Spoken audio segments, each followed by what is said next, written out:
안녕하세요. 전북대학교 병원 윤보현 약사입니다. 약국에서 여러 처방을 접하다 보면 익숙한 약품에서 낯선 모습을 마주할 때가 있습니다. 산부인과에서 성장호르몬 주사 처방이 금기인 줄 알았던 아스피린이 소아에게, 고용량 시메티딘이 피부과에서 처방된 녹내장 안약.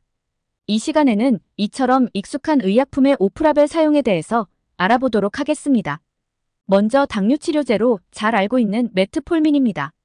산부인과에서 처방되는 메트폴민은 인슐린 저항성을 개선하여 다낭성 난소 증후군 환자에서 흔히 보이는 고인슐린 혈증과 안드로겐 과다 혈증을 완화시키는 작용을 하며 배란에도 도움을 주어 다낭성 난소 증후군 환자에게 흔한 난임 치료에 도움을 줄 수 있습니다. 메트폴민의 실제 처방 사례입니다. 임신을 계획한 환자라면 클로미펜을 병용하여 배란 유도 목적으로, 임신 계획이 없는 환자라면 피임약과 병용하여 다낭성 난소 증후군의 대표적 증상인 여드름 개선 목적으로 사용하기도 합니다. 또한 에스트로겐 제제와 병용하여 배란 유도 목적으로 사용할 수 있습니다. 이때 사용된 에스트로겐 제제는 자궁 내막이 얇은 환자의 임신 준비를 도울 목적으로 투여합니다. 메트폴민이 포함된 처방은 아니지만 성장호르몬과 에스트로겐 제제가 동시 처방되는 경우가 있습니다. 이때 성장호르몬은 체외 수정이 예정된 환자의 난소 및 난자의 질을 향상시켜 임신 성공률을 높이기 위해 처방됩니다. 다음은 아스피린입니다. 저용량의 아스피린은 혈전 생성 예방 목적으로 처방됩니다. 산부인과에서 처방된 저용량의 아스피린은 임신 중독증의 위험을 낮출 목적으로 분만 전까지 사용하기도 하며 임신 초기 수정란의 착상을 돕거나 고위험군 임산부의 조산 방지 목적으로 사용할 수 있습니다.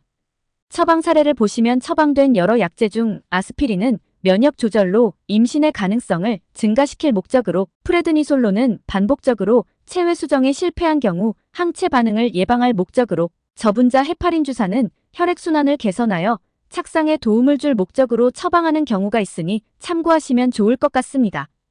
아스피린은 레이 신드롬의 우려로 소아에서 사용 금기로 되어 있지만 예외적으로 가와사키병에서 항혈전 목적으로 처방합니다. 처방 사례에서 보시는 것처럼 킬로그램당 5mg의 용량으로 흔히 사용되며 환자의 상태에 따라 10mg까지 증량하기도 하고, 관상 동맥류 발생 여부에 따라 클로피도그렐이나 와파린이 처방되는 경우도 있습니다. 레트로졸은 폐경후 여성의 유방암 치료제로 알려져 있지만 다낭성 난소 증후군 환자가 임신을 준비하는 경우 배란 촉진을 위해 처방되며 클로미펜 복용으로 인해 자궁 내막이 얇아진 경우에 급여 적용도 가능합니다. 5일간 하루 이정 복용이 일반적인 복용법입니다. 위산 분비 억제를 위해 사용하는 시메티딘은 피부과에서 킬로그램당 40mg의 고용량으로 편평사마귀 환자에서 레이저 치료의 보조요법으로 사용되며 이 외에도 난치성 두드러기, 탈모 치료 목적으로 사용할 수 있습니다. 또한 신경과에서 시메티딘의 항안드로겐 효과를 이용하여 뇌졸중 후 발생한 과잉 성욕을 치료할 목적으로 처방하는 경우가 있습니다. 천식이나 알레르기 비염에서 사용하는 루코트리엔 기량제가 성형외과에서 유방성형을 한 환자에게 처방되는 경우가 있습니다. 이때에는 유방성형 수술 후 생길 수 있는 수술 부위의 구형 및 구축을 예방할 목적으로 사용되며 보통 3개월 정도 복용하도록 합니다. 감기나 부비동염 등으로 코가 막혔을 경우 많이 사용하는 슈도에페드린은 다양한 목적의 오프라벨 적응증을 가진 약물입니다. 먼저 비뇨의학과에서 스트레스성 요실금이나 남성의 역행성 사정에 사용하며 치과에서는 수술 후 지혈을 위해 사용하기도 합니다. 이비인후과에서는 항공성 중이염의 예방 목적으로 비행기 탑승 30분 전 복용하도록 하고 있으나 소아에서는 큰 효과가 없는 것으로 알려져 있습니다. 이 외에도 코 성형수술 후 콧물 예방과 부종 완화 목적으로, 단유 목적과 다이어트 목적으로 처방하는 경우도 있습니다. 콜키는 급성 통풍 발작 치료 및 예방 목적으로 적응증을 득한 약물이지만 임상에서는 다양한 목적으로 사용되고 있는 약물입니다. 다른 약제를 사용하고도 개선되지 않는 심한 변비에 단기간에 제한적으로 사용하기 하며, 치과에서 구내염 및 구강궤양이 심한 경우 피부과에서 결절성 양진에도 사용해 볼 수 있습니다. 콜킨을 심질환에서도 사용할 수 있습니다. 급성 재발성 심낭염, 코로나 백신 후유증에 의한 심낭염 초기, 심근경색 환자의 2차 심혈관 질환 사건 발생의 위험을 감소시킬 목적으로 처방되기도 합니다. 이번에 말씀드릴 약물은 브리모니딘을 성분으로 하는 안약입니다. 단일 성분인 알파간과 복합 성분인 콤비간이 임상적으로 많이 사용되고 있는 상품명입니다. 일반적으로 안과에서 녹내장이나 안압 강화 목적으로 사용하지만 라식 수술 후 야간 빛 번짐으로 야간 운전이 어려울 경우 사용할 수 있습니다. 또한 피부과에서 보톡스 시술 후 발생할 수 있는 안검하수 증상을 완화시킬 목적으로 주사 환자 등에서 혈관 확장으로 인한 안면홍조 증상을 개선시킬 목적으로 사용할 수 있습니다. 실제 처방 사례에서 보듯이 점한 목적이 아닌 얼굴의 붉은 부위에 사용하도록 처방의가 사용 방법을 명시하고 있습니다. 이 처방 사례에서는 또 다른 오프라벨 목적으로 사용된 약물을 볼 수가 있습니다.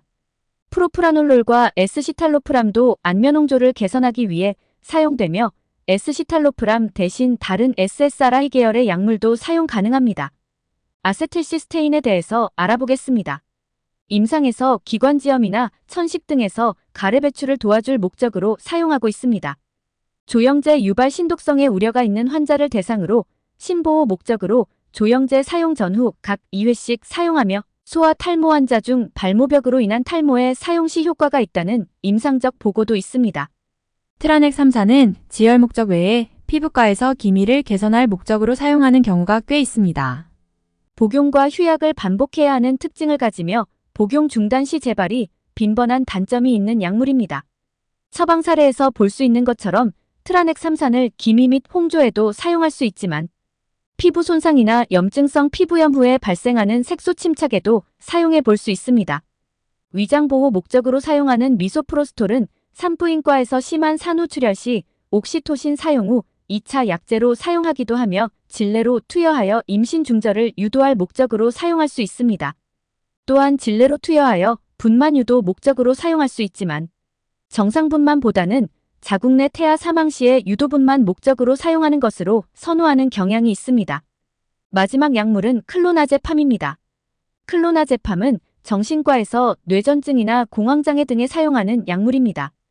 치과나 이비인후과에서 구강자결 증후군 환자의 혀통증을 완화시킬 목적으로 사용하는데 경구투여가 아닌 통증이 있는 혀에 올려두고 서서히 녹이도록 하고 있으니 용법 설명 시 주의가 필요합니다. 사례에서 보시는 것처럼 원인 질환에 따라 항진균 시럽제 등을 같이 사용할 수 있으며 궤양이 있는 경우 프레드니솔론 가루약을 증류수에 현탁시켜 각을 하도록 처방하기도 합니다. 지금까지 임상에서 사용하는 의약품의 오프라벨에 대해서 알아보았습니다. 경청해 주셔서 감사합니다.